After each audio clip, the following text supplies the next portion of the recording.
You're talking about count counts customs count custom cars. I'm not sure what happened, John, but when you went live, your microphone turned to nothing but static. You turned to nothing but static. I'm sorry, listeners out there. Let's see what happened here. Let me see where we're at. Looks like it was bad.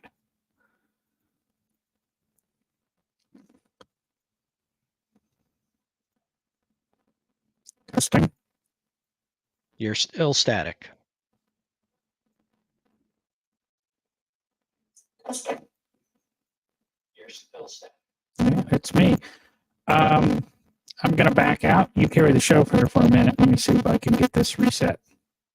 Okay. All right. Well, I guess it's on me tonight. Welcome, everybody, to another episode of No Driving Gloves. We are always happy to be here with the No Driving Gloves community, and hope everyone out there is doing well. Guys, while we're broadcasting tonight, jump in the comments. We like to hear what you have to say. We have some interesting topics tonight, I think. Hopefully, some of you noticed the posts on the socials. And I'm going to say we're going to bring the bling tonight. We got some talk about some gold cars that have made the news lately. But let's see, John is back, and let's see how his microphone's doing. Do I sound like a robot? Holy cow, it sounds like John is back. Look at that. No staticky weirdness. I think it's this laptop. It might be time to buy a new laptop this week. Very nice. Very nice. Spend some money. So I was just mentioning, John, that tonight, after a little bit of discussion and some other topics, we're going to be bringing the bling. Oh, yes, we are. It's Gold Rush time, and I'm not talking about the Discovery Channel show that for some reason I started watching again. Yeah, you're binging things again? Great. Yeah. I have to pick shows she's absolutely not going to be interested in, or otherwise I just going to watch an episode and a few days later watching. No, that doesn't matter. That's personal life. Let's talk cars. Let's talk about how we were right last week. Exactly. I mean, when are we not right, John? First of all, I don't know, but I know some of you watch the video stream. I don't know if any of you caught the audio podcast. But while we were standing here 1 week ago, right about this time, bitching about the Malibu and General Motors going, cars don't sell anymore. Jim Farley, that's right, isn't it? Jim Farley of Ford. Jim Farley is Ford, yes. Made an announcement that we're probably going to see a Mustang sedan in 2025 as 2026. Hybrid and gasoline powered. Four-door Mustang, not a Mach-E, but a car, four-door Mustang. Now, take it for you what you want. A Mustang shouldn't be four-door. It's not a performance car, blah, blah, blah. Panamera is a pretty bad car, but a pretty badass car, let's say that. I was going to say, which way are you using bad? Like, it's a pretty bad car. It's a pretty bad car. But it doesn't matter. Ford's sitting here saying, hey, we've got cars coming again. And General Motors going, we can't sell cars. We can't sell cars. I don't know. John, did you see what came out of General Motors 4 days ago? The four-door Camaro. Well, yes, but there was something else hidden that is now being talked about slightly officially and slightly unofficially by General Motors. In a Mary Barra press conference, there was a background image, and it included all of the GM brand logos, including one that we haven't seen in a few years, the Pontiac Arrowhead. And there is rumor coming out of General Motors that the Pontiac brand will be coming back and may be the sedan plan for General Motors in the future? It would be interesting to see. I guess I was on Indeed today and came across a listing for a position at a local dealership that was a Hyundai Oldsmobile affiliate. Kind of caught me off guard there, and I hadn't researched it much further to see if Oldsmobile was going, what? But Well, we'll need to research that one, John, because one of the brands, and I think it may have been Oldsmobile, General Motors actually lost that name because they didn't hold on to the copyright the way they were supposed to. And I think it might have been Oldsmobile that someone else grabbed the rights to the name. This is don't take me for 100% here until we do some research, but I do recall something around, I believe it was the Oldsmobile name, and some copyright issues that GM may have messed up on holding on to the name. So, and just for anybody listening to the audio that's not here tonight, when you hear this, I'm going to make this comment because Jason just made a sarcastic comment in our comment section. That's a lot of comments. Jason, you're fired. Are you commenting about Jason's comment in the comment section? Yes, I'm making a commentary on the comment.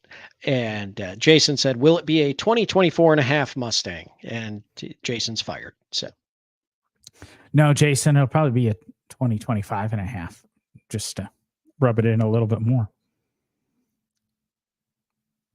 Yeah, really mess it up. So anyway, I just wanted to make sure I got that in there, John, because there is what appears to be some hope coming out of General Motors that we may see a car lineup again.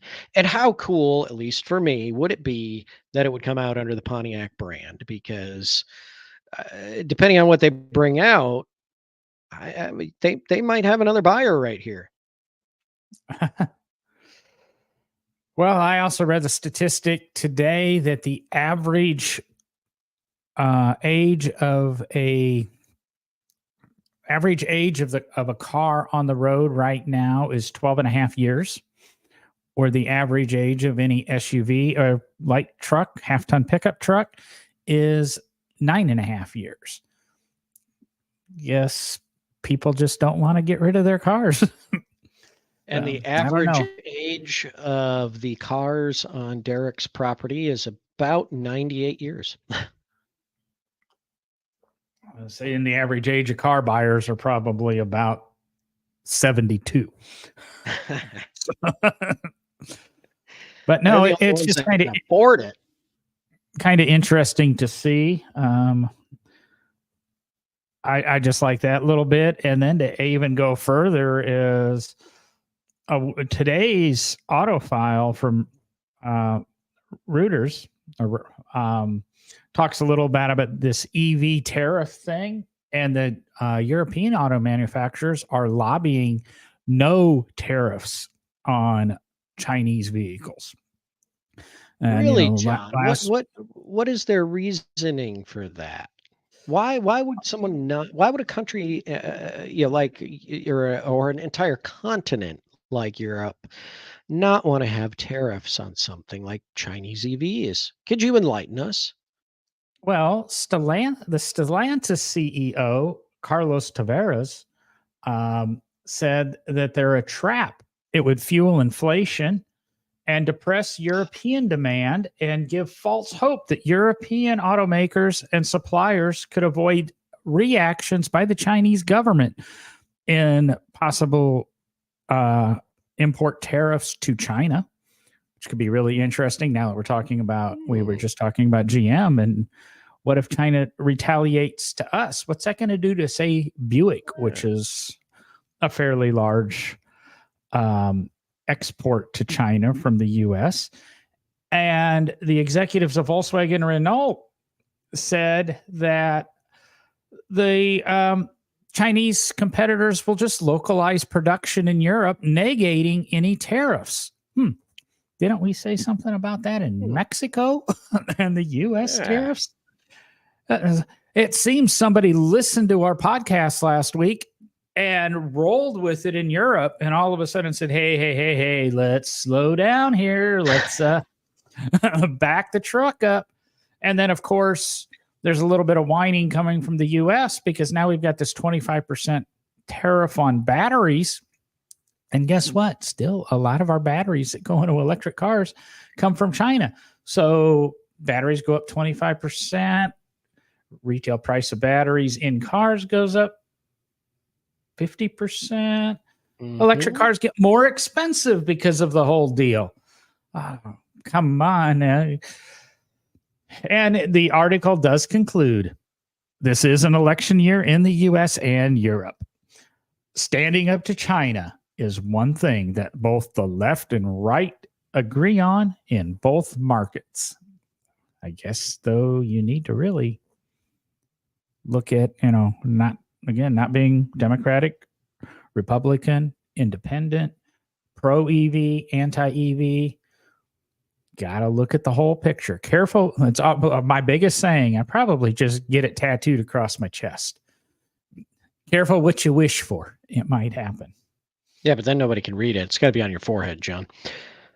But interesting that the politicians are the ones wanting to stand up to China, and manufacturers are saying, hold on here, hold on. Well, this could cause problems.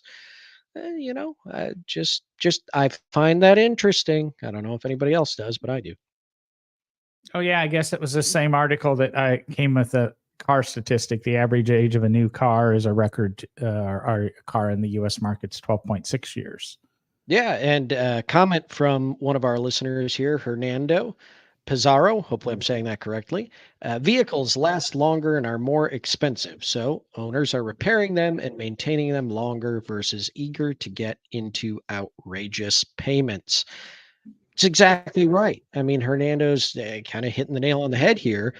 And that's what, we talked about last week, what we're talking about here, especially with these Chinese tariffs. John just explained it. Battery tariff, 25%. Well, the battery coming from China going into your Tesla or whatever other electric you're getting. Well, they got to charge you more now because they had to pay more for the battery, so on and so forth. And car payments are going up. Car costs are going up. It just all comes down to things being more expensive. And, the other thing I was thinking about in this, John, with that statistic is it would be interesting to maybe do a study of some kind or see someone do a study.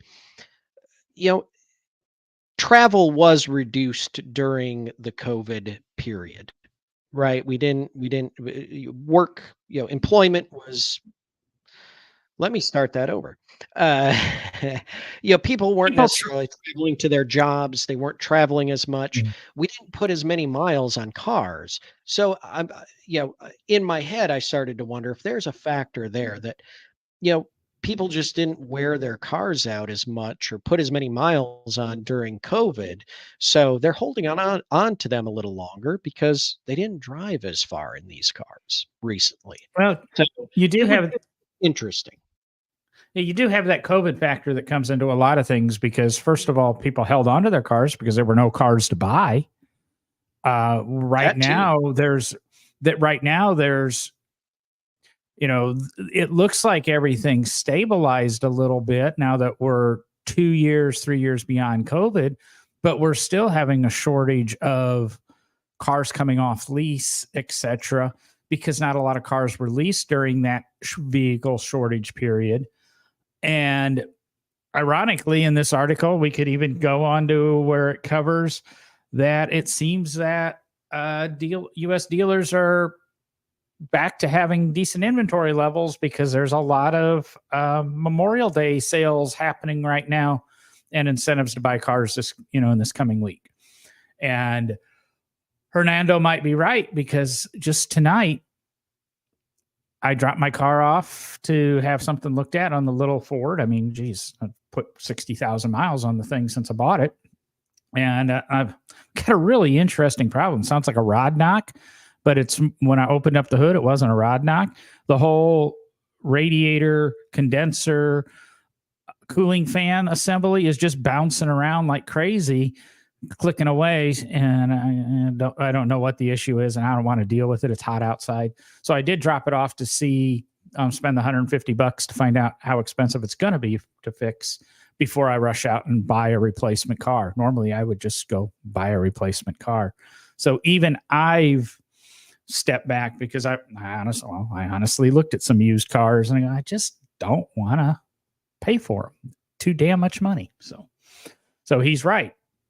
Even me, who looks for any excuse, to buy a new car, including going out and pounding a nail into my own tire. But it's just, well, it's all that money you burn, John. Well, this podcast made me, a 10 air. Yes. I make about an extra $10 a month because of the podcast. Actually, no, I don't. Actually, last check, I would promote my cup that you can't see here because of my green screen. There we go. And that you could buy one, but as Jason knows, they're really not available yet. So that's us ranting about and hopping on some of the latest automotive news. But there's one thing I wanted to, or I was glad to see came up in the articles here, and that is that some of the car companies are bringing the Memorial Day celebrations back. I mean, most importantly, we need to know when Toyotathon is, but beyond that, we're bringing back some Memorial Day sales. It actually said Toyota's probably the least because they have less than a 30-day inventory. And I saw that picture yesterday and I'm going, because I've thought it's a good looking car. I know it's very controversial, but I really like the newest Prius. It's kind of looks like it's got a little wing in the headlights and everything. And there was a picture that came out of one yesterday where it was like this matte gray, and had the 50s era Moon Eyes disc wheel covers on it. And it just looked sleek and aerodynamic, and it just looks so cool. And I'm going, I wonder how much a new Prius costs. I haven't looked that up. I have a feeling it starts with a 4. But yeah, so I mean, there's a lot of good car news coming out. And with that, I'm gonna say go to our webpage, nodrivinggloves.com, and on the right side of the screen, there's a little thing where you can give us your email. Go ahead and give us your email. You're going to get some stickers and some presents. But I've been slowly working on and developing a newsletter for Nose Driving Gloves. And a lot of these little news bits we're going to start hitting. We're going to start hitting on some of these up to the minute topics and happenings, and linking to some various articles where we're getting our information. I'm not promising the newsletter is going to be available right away. I'm getting, basically, I've been working on it for 4 or 5 weeks in the background, just making sure that I've set aside the time before announcing it that a newsletter is going to be available. So give us your email, get a little bit more background of No Driving Gloves, and again, get some free gifts and such. Maybe that's where the coffee mugs will first show up.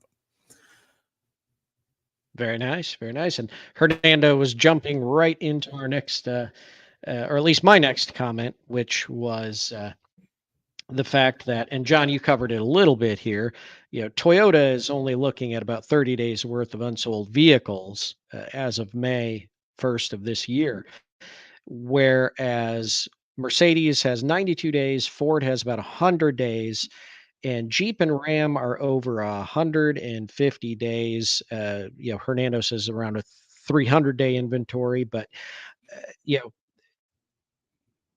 this, I think this is something to pay attention to, going back to the, Americans don't buy cars thing. I mean, here is, and we talked about this last week, how many cars are sitting on dealership lots? And here's, as they say, the proof is in the pudding. The proof is in the pudding that's sitting in the parking lot, let's call it. because Toyota, which most of their inventory is cars. Yes, they do have trucks, but Jeep and Ram, SUV and truck manufacturers, somewhere between 150 and 300 days worth of inventory. But people aren't buying cars. Again, let's get this sorted out and be truthful and honest about why we're not making cars and from American companies. Well, I mean, even looking at, 300 days is still over 150 days inventory. And I might imagine that Hernando might be right in that it could be 300 because the press just doesn't want to put out that number maybe in this article because this, it really looks bad if you're sitting on 1 year. You know what that's going to do to a stock price if that starts becoming common knowledge. But what do they make? Jeep makes Jeeps, and I still can't believe how expensive a Wrangler is. You even, a base Wrangler, and then you got, $110,000 Jeep Wrangler 392s, and, the Grand Wagoneer came out, and every time I saw an ad for it, it was as shown $92,000, as shown $98,000. But they never alluded to that there was a $60,000, that was competitive with a base Suburban or something. They always showed these $100,000 vehicles, and it took a couple months for even me to realize that, hey, wait, I could get one of these for 2/3 of the money that you're advertising that the one on the ad is. I just think Stellantis is lost, and it still goes back to what I've been saying for years. Stellantis doesn't want Ram. Stellantis doesn't want Dodge. Stellantis doesn't want Chrysler. They wanted the Jeep 4-wheel drive technology, and, they've got that now. And, maybe they want Ram so they can sell a truck, but they can put all the 4-wheel drive technology into Alphas and Maseratis, and SUVs. And yeah, the Wrangler's a niche vehicle. But is it? I don't know. I just don't think Stellantis cares about the Chrysler, Dodge, what do I want to say, Ram, Jeep line in their inventory or in their, corporate world. It's sad to say, but I'm still have a hammer in the, or what I want to say. They still have one foot in the grave. Audio listeners will get to hear that in a nice, clear, edited statement. Nice, clear statement. Yeah, that's what happens when you go live. But is it time to start talking about some of these golden showers that have been falling? Well, that took a turn. Yes, John, let's as I said in the beginning, let's bring the bling. Yes. 24 karat gold plated tears of a podcaster. Yeah. And what's really difficult in researching this topic, it's amazing the number of YouTubers that don't understand what 24 karat gold plated means. Just because you wrapped a car in gold doesn't mean it's a gold car or a gold plated car or the wraps infused with gold. It's something that can actually be easily seen or noticed if the car's all one perfect shade of gold and all the body panels match. It's a wrap. If you want a good example of it, check out the Peterson Automotive Museum's video on their gold DeLorean. And notice how there's some panel color differences and things from the true gold-plated, gold-plated panels to the parts that had to be painted because you can't gold plate plastic. Or at least at that time, you really couldn't and do it consistently. Yeah, technology not quite where it needed to be. So you bring up the DeLorean, John, and I know there's one article we're going to hit on here in a minute, but I think we should jump back and talk about probably the article that I sent you earlier, maybe last weekend, whenever it was, following up on a vehicle we talked about a few episodes ago. I don't remember the exact episode, but if some of our listeners remember, we talked about GM's golden 1955 Chevy Bel Air, and the three that were built back in the time period. That way they would have a press car, or a PR type car, movie car, and one that could travel, and then the real one that was actually the 50 millionth vehicle. And we talked about the fact that a company out of Florida made the tribute version, or the recreation of the car. Got a lot of attention. The press around it was just, to me, not as truthful as it should have been, things like that. It was a little muddied the waters, if you will. And the car sold at auction. And now I cannot find that listing. I don't know why, but well, I have the notes in front of me. We did cover the car on episode 345, which would have been late February of this year. And of course, it was the instigator. This Mecum auction is the instigator of the topic for this episode, or the main topic. But before you get into what it sold for, etc., I've spent a lot of time watching some YouTube videos on gold cars and that. And Snodgrass Restorations, which is who, quote, restored this car in their YouTube video that was released sometime in February. They really talk about restoring the car and this detail and that detail and this detail and that detail.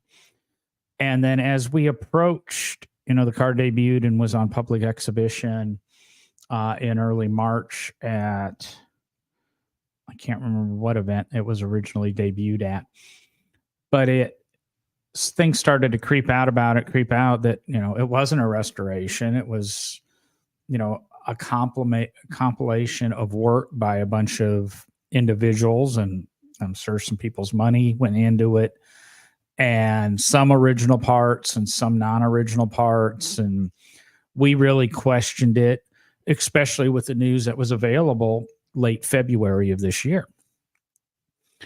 And by the beginning of this month, just prior to this Mecum auction, a lot of stuff was coming out, and they were clarifying that it wasn't a, what do I want to say? That it wasn't a restoration, that it was a recreation, etc. And I really wanted to compliment the article that you sent me alluding to this auction and what Joe had said about it, Joe Whitaker, who was, I want to say, one of the instigators of this project. I don't know if he's actually one of the hands-on people. I think he might have been actually more of the money behind some of this project. But it's nice to have seen that over a couple of months, and maybe a few people, maybe it was us again, that somebody said, hey, wait a second, we've got a little vagueness in what the news is and what's coming out, and we need to clarify some of this. I'll be quiet again. Yeah, well, I'm trying to, here we go. So one of my big issues with it was not a restoration. Although I just noted that it did win a award at the Chicago World of Wheels show this year for the best restoration. So maybe the judges want to think about how they're judging that category. And as John said, one of the builders came out in the auction description and at the auction and actually listed the car in the auction as a 2024 car, not a 1955 car, and made the comment that, it was made from mostly brand new parts, reproduction parts, and all of that. So it was good to see that clarification coming out of, this auction and coming from the builder and, everybody kind of, or at least most of the people behind this. The other thing that shocked me, and I get it, resto mods right now are pretty hot, but this isn't a resto mod. It's got a 55 Chevy Bel Air engine in it. It is a true recreation, reproduction of the 50 millionth Chevy. It sold for $434,500. That's a lot of money for a brand new reproduction car, in my opinion. I'm not sure, John. Do you have any thoughts on this? Because I don't. I don't see where the value is. I don't see that number. Well, what Joe Whitaker stated on Facebook in response to, I'm assuming, Richard Earl relation to the GM designer. Harley he said Earl's the car, the car hammered for $395,000. This is quote Joe Whitaker from his Facebook post. The car hammered for $395,000. So why does the Mecum website show $434,500? Mecum displays the gross selling price, which is hammer price plus 10% buyer's commission, unquote, which to me is the true price. Because if I'm buying the car, I know I'm paying that 10%. So I know I'm paying $435,000 rounded. I'm not paying $395,000. You always have that in the back of your mind, especially when you're bidding six figures on a car. Mm-hmm. And then going back to Joe's statement, quote, and why is the car listed as a 2024 and not a 1955? And Joe omits, unquote, Joe omits, go back to quote, since this is an all new car and not a rebadged original, we registered the car as a new build in the state of Florida, which I was so happy to see him make that disclosure and that clarification. I was so glad to see Mecum listed as a 2024 and didn't say 2024 Chevrolet Bel Air or 1955 Chevrolet Bel Air, 50 millionth car, titled as 2024. Everything was on the up and up when it really came down to it, and it was so nice to see. Now, as Derek said, $435,000 is a lot of money for this car, and I questioned it, but then I went in and Motor Trend actually did an article on this car on May 9th, just prior to the auction. And here's some facts about this car. They spent a ton of time to try to get proper date coded stuff. So this car is as close to being the car as possible. This car contains an October 1954 dated Delco front spiral shocks. It contains the original front coil springs and rear leaf springs from one of these three 1955 Golden Chevy 50 millionth cars. It contains the original rear spiral shocks. It contains the 5 original riveted 15 by 5 inch steel wheels from one of these original cars. So there are some original pieces on it. Of course, it does have, new Coker tires on it.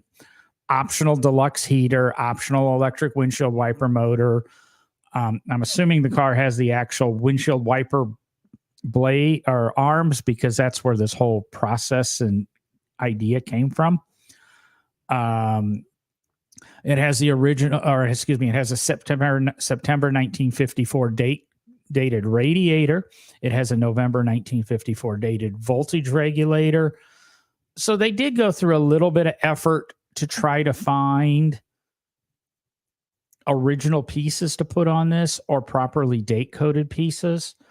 One of the videos I watched about this car, they pointed out that the radiator core support is actually a little bit different on an early 1955 Chevy than a later 55 Chevy.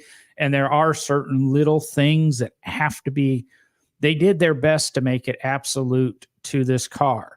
The paint that was applied to this car, they make it sound expensive, but to be honest, I think red costs a little bit more, because I think they said the paint here was $350 a quart, which would come up to what, $1,400 a gallon. And to be honest, some reds get up to that price also, but it was painted with 5.5 gallons of this paint.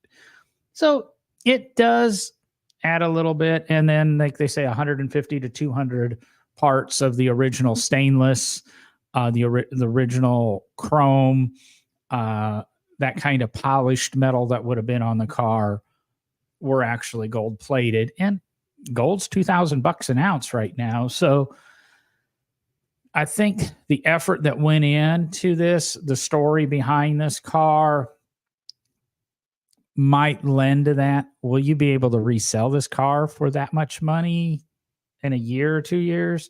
I don't know if this is going to be a profit.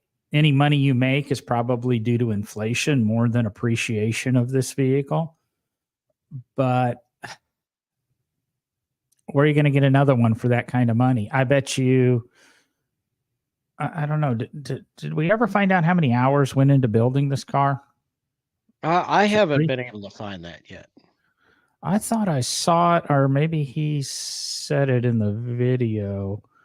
I know I saw the 3,000 hours of like research and between finding the parts and doing the research to get photos and documents and things. I saw that. I didn't see any commentary on overall. And I believe even in the video, Snodgrass said what we've spent the last 3,000 hours or so, but it says after, the article's after tons, over 3,000 hours of archival research, etc.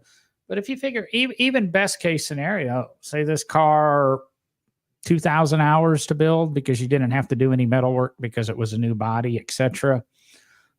At $150 an hour or something, you still got $300,000 into just the basic work, not including the lineage that's been created about this car and the provenance, because one of the original cars that was purchased at a dealership, etc., and was brought to North Carolina and become a race car, and that was in a barn fire in 96 or something, and then scattered.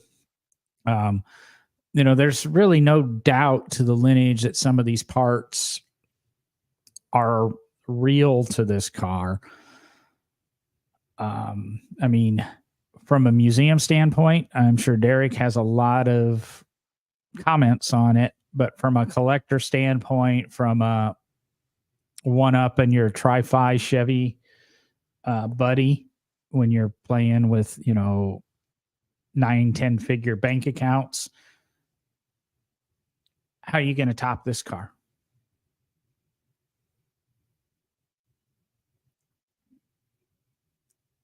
Yeah, I don't know. Probably the car from Two Lane Blacktop and American Graffiti. I'd much rather have that car. I don't know. I mean, those are modified. Yeah, so this one's This one's boat original. And as you say, John, I have a lot of comments. I'm actually, I guess, if from the museum standpoint, it's, and I would think almost from a collector standpoint, maybe I'm just an odd duck in the world of collector vehicles and antique vehicles, but part of me almost feels that it is a shame that some of the original parts are inside this vehicle. Um, Maybe had they tried to find the closest VIN number car that was original GM sheet metal and used that as their basis, which we talked about in the episode we talked about this on. That was one of my points. It would feel more appropriate, but part of me almost feels like it's a disservice to those original parts to be on a completely reproduction sheet metal body.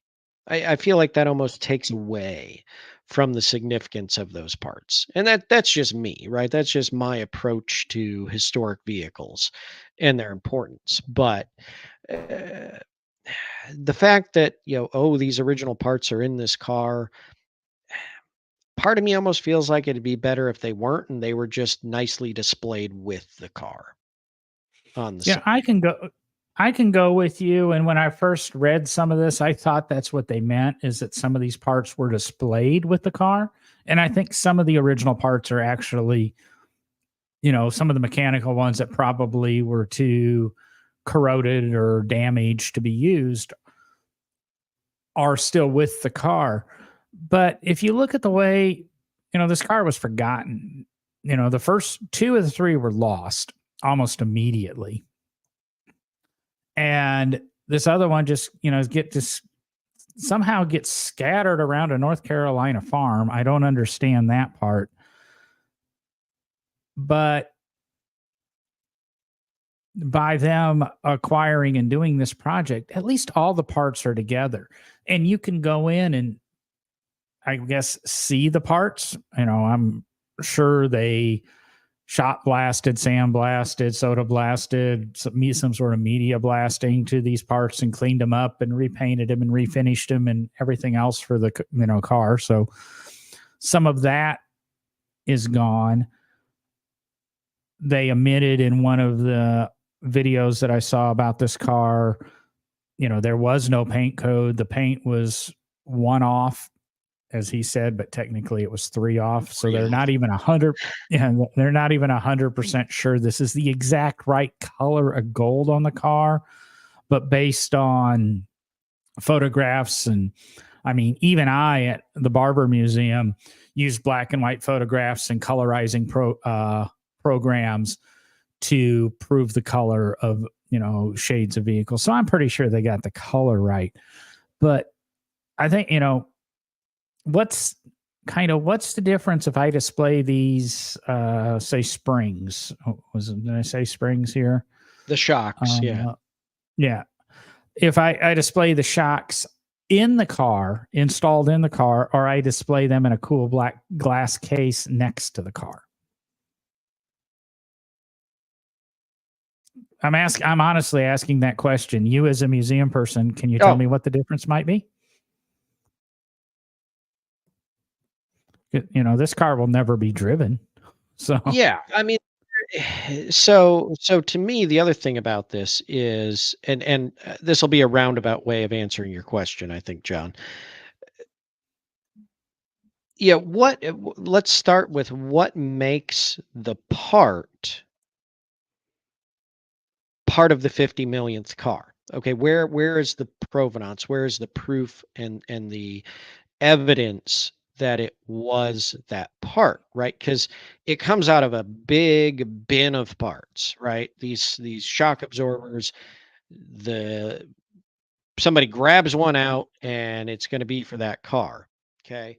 Or the wiper blades or whatever it is. So on some of these parts, what makes them original to this significant 50 millionth car? It would be the gold paint or gold plating that is applied to them, and that original surface that was applied to make it the 50 millionth car. So you go to restore the car, well, restore the parts that are going into the recreation of the car, and you want them all to look beautiful, just like the rest of this recreation. They're going to do exactly what you said, John. You're going to strip those original parts down, you're going to restore them, and you're going to repaint them so they match to make them look right on the car. We just erased every ounce of history that they could be any other shock absorber out of the bin that came out of, because the significance of that part, the proof of that part on this car was the color. It was nothing else. They weren't special parts. They weren't custom made for this car. The only distinguishing factor is the finish. So once you strip it, it's no longer that. It's no longer the part from the 50 millionth car, because you have no evidence anymore that it was. So by leaving them in the condition that shows the original paint surface or original plating, that is the proof that this is a part off the 50 millionth, you display that in an exhibit case. That's where the provenance steps in. That is where the the story lives. It's in the finishes on this car. And that's the way we have to approach artifacts. Any artifact that we're looking at in the museum world, and in my opinion, any artifact that a collector is looking at, you need to determine what makes it the artifact. What is that distinguishing part of the evidence and part of the story that makes it what it is? Because once you erase that, then you've erased its history. So a long roundabout way of it, John, but I think that's the difference. Leaving it with whatever original surface is left so you can prove beyond a shadow of a doubt that this is the part, these are the parts, is way more important than, yeah, we stripped them, sandblasted them, and we put them in the car. Well, okay, are they really the part then? Like, what do you see where I'm headed with that, John? Well, I can see where you're headed with that. And I guess strictly 100% speaking, in museum world, there is that we, strip it, refinish it, destroy it. I go back to the Lotus 25 Junior that we acquired. It could have been a 25. Maybe it was. I don't know. It was a 1960-61 Lotus Junior Formula Junior car, and I can't remember which model. And we bought it out of a collection. And the car had been raced in the 1961 race season and put away and never touched again. And when the museum acquired that, I convinced the museum we're going to do a preservation. We're not going to change any of the finishes. We're not going to change any of the damage. We're going to clean it up for display, because our benefactor would not allow it to be displayed with the dust and everything else on it. And when I disassembled that car, I took notes to how the hex bolts, what hex bolt or what bolt came out of what hole. Not just that these are the engine bolts or that these are the chassis, whatever bolts. This bolt came from this hole and this bolt came from this hole, with a photograph of, the head placement and how the hex was oriented to its surroundings. And when I reassembled the car, from the portions that I had to disassemble to clean, it went back together as close to possible. Now, I pulled the motor out, same painstaking note taking, turned it over to another one of our team who was tasked with making it run, because that was something that the Barber Museum is known for, is that all the exhibits would operate. First thing I saw him do is tear down the motor, throw it in the hot tank, and everything. Why did I take all these notes? Why did I spend days and days and days for him to throw it in a hot tank? So the motor of that car is totally restored, totally painted, not an ounce. So I understand where you're coming from on that point, but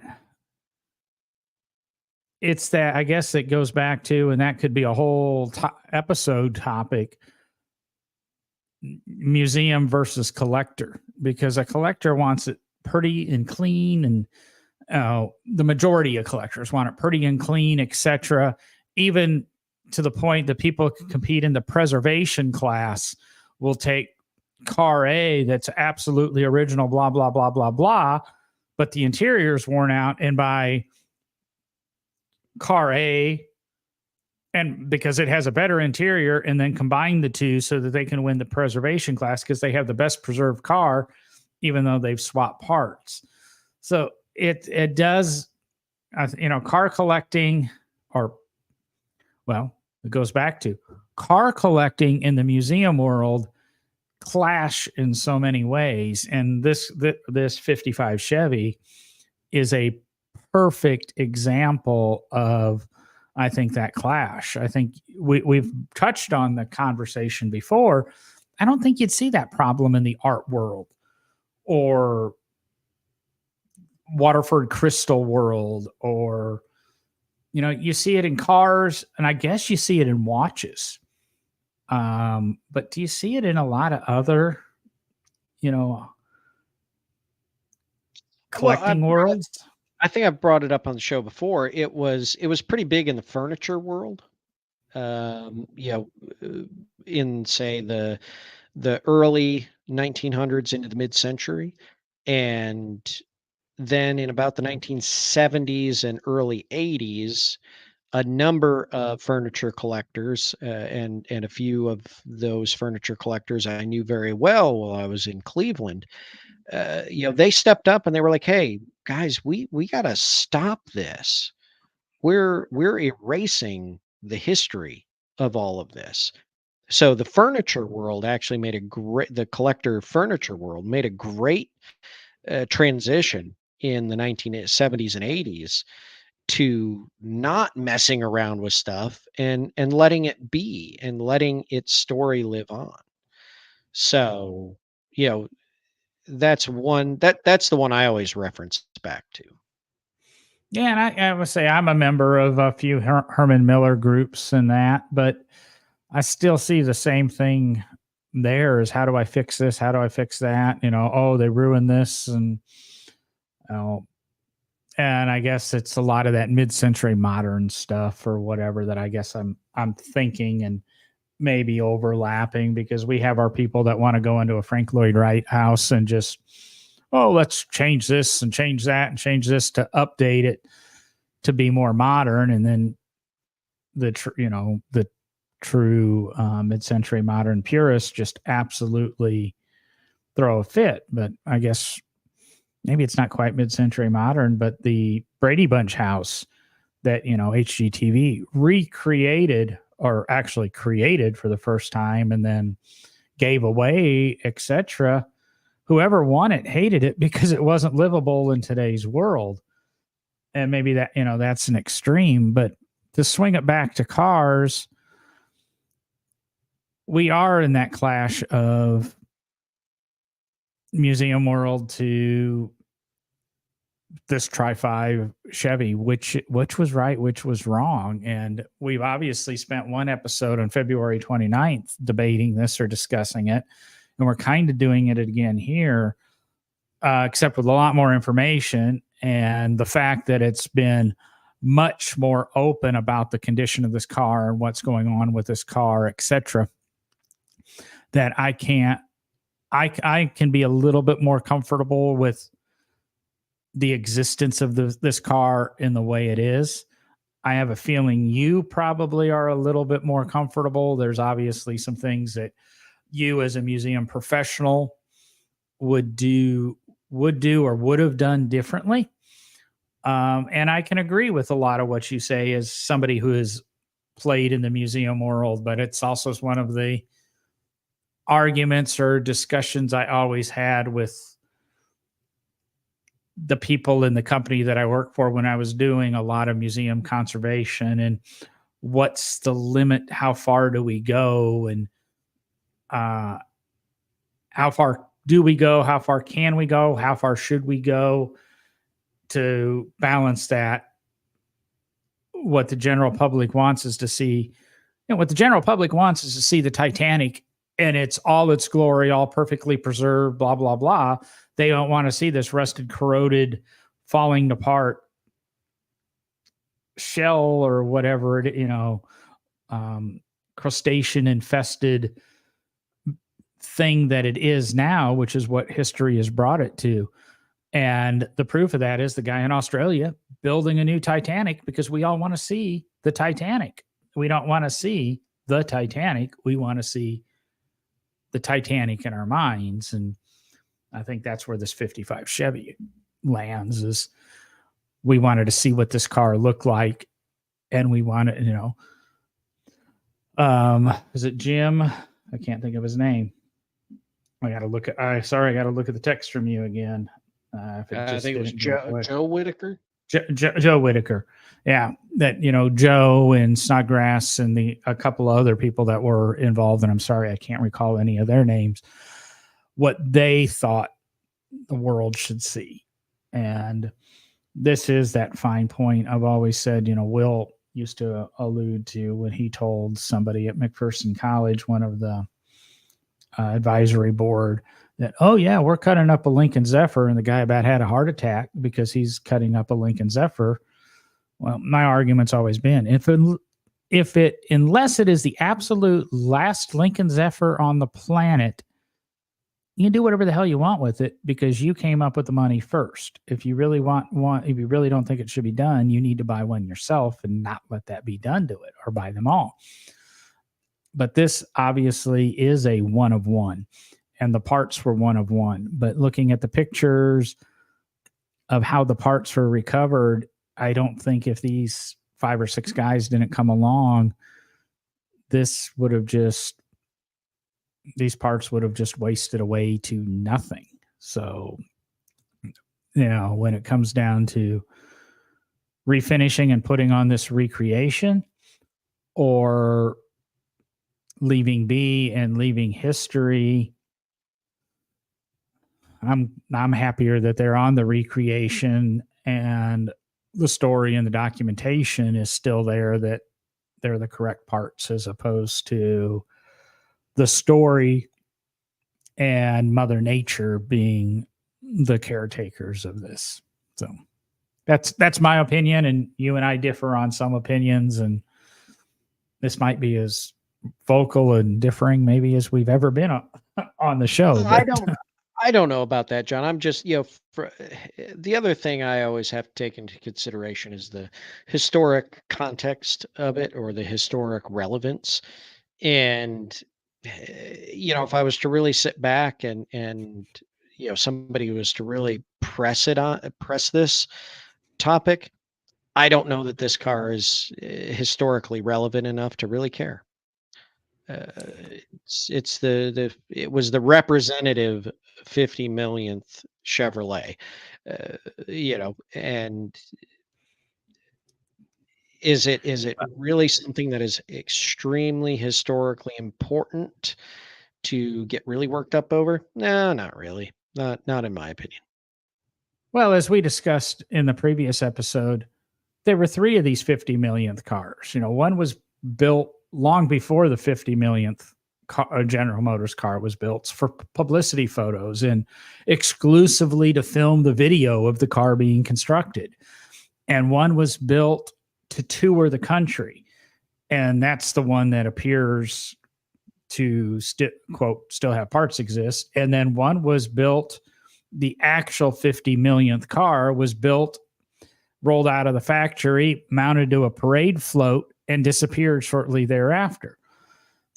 So, even the General Motors, to me, it wasn't that important of a thing. It was enough to invest, maybe an extra, $25,000 into, an extra whatever, so that they could get the publicity. And of course, it would be a tax write-off at that point too. So it really didn't matter to them. And then they just pushed these cars to aside. Like I said, this car in question, the parts that were used on it, according to the story, it was put on a used car or a Chevrolet, sold to a Chevrolet dealer as a used car. The Chevrolet dealer in Chicago resold it, and it ended up in North Carolina, where the gentleman who bought it was going to take it apart and build it into a race car, as the story goes.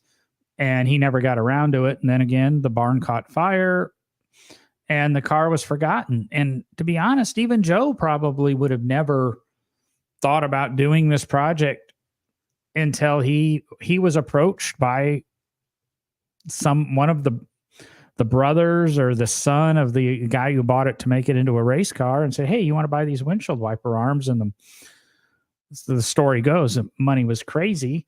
So Joe turned him down, but later on he was talking to another Tri-Fi guy, and the guy goes, I'm kind of interested in that. And that other guy ended up buying the wiper arms. And that's where I think this article probably ended up coming from, or this project ended up coming from, was, them getting together. But if somebody wouldn't have approached somebody about, hey, do you want to buy these gold-plated wiper arms from a 55 Chevy, this car would have been just forgotten to history, and, it would just been another blip. I mean, it would be just as important as, what do I want to say? Just pick something. I'm going to say Pontiac GTO in the 1963 or 64 Pontiac commercial where the Tiger comes out of the hood. Where the hell's that car? Is that an important car? I don't, is this car any more different than something like that? So, it's a neat story. It's a cool car. Like I said, if you're a Tri-Fi collector with, a 9 or 10 figure bank account, this is probably something you need to have in your collection, which explains the $435,000 selling price. There's obviously two people in the room that wanted the car that bad that, if you're Jeff Bezos, $434,000 is like you adding extra pepperoni to a pizza, not even just buying the pizza, just like add an extra pepperoni for $2 to your pizza. It means, that much money means nothing to them. It's sickening to say that some people are in that position, and this isn't a comment on wealth or anything, but some people are like that. Some people have that much money. So it's just who has the bigger dick in the room, or drank the most, or drank the most. Probably the one that has the least alcohol tolerance in the room is where it goes to.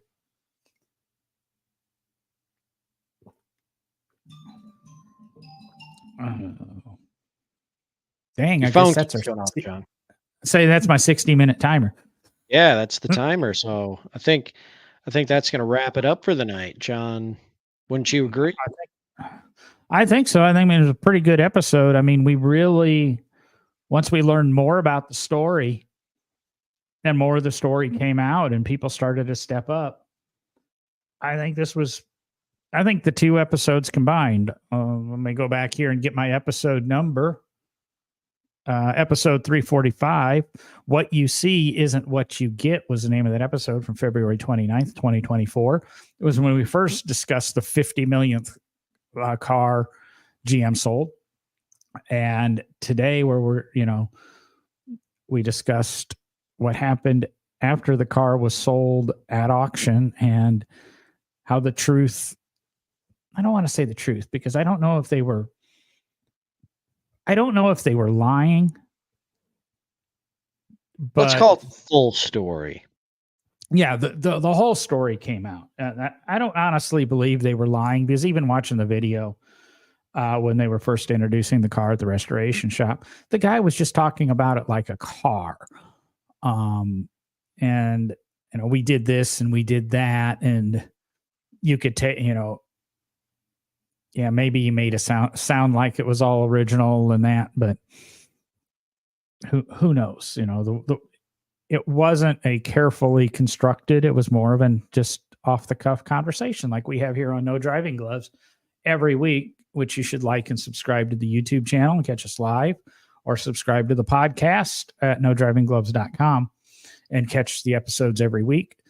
They're going to begin to probably start dropping on Monday. I found a flaw with dropping them on Friday, even though I want to get them out as quick as possible to you. There's an advantage to getting to you on Monday morning. If you are against that, send me a note. We don't necessarily have to change. Anything else for this evening, Derek, or shall we call it? I think on the topics, John, I am all talked out. So, guys, as John said, if you like what you hear, go over, follow us on the social medias, give us a like. Heck, scan the QR code you see here on the screen, buy us a coffee or 2 or 10 or 20, whatever I like coffee. So, and beyond that, if you like what you hear, if you want to see No Driving Gloves grow, if you want to see the No Driving Gloves community grow, we want to see more comments in the comments section on these live broadcasts. Guys, help us grow, share the show, and with that, have a great day, night, evening, whatever it is. And as Derek said, best thing you can do. I don't care. Don't scan that QR code. Tell a friend about us.